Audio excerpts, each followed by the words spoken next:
Hello, today I'm going to show you how to remove background in Photoshop. This is not the easiest way because here you can see the rough edges and we are not going to use select subject tool, but we're going to use masks. First, duplicate layer just in case, so you have something to work on. Then go to select and mask and click select subject.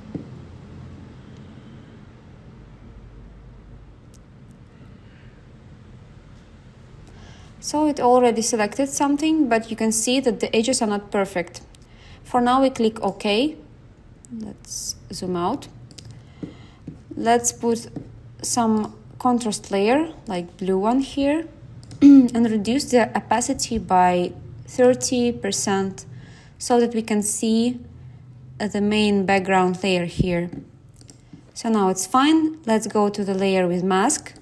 Choose mask, click on the brush, choose white brush to fill in the mask, so it fills in.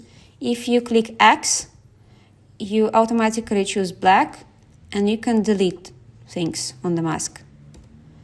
So now you can correct things by hand here. You can also delete this thing because it was not deleted. So if you need something very precise, then you should do it manually and nicely.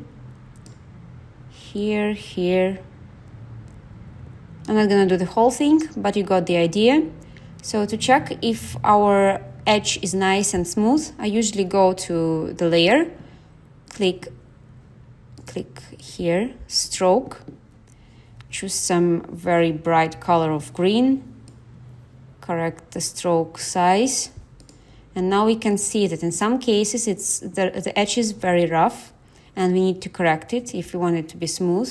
Or you can leave it like this, but I prefer to make it smooth. So you see here it's also rough, we can correct it later. So yeah.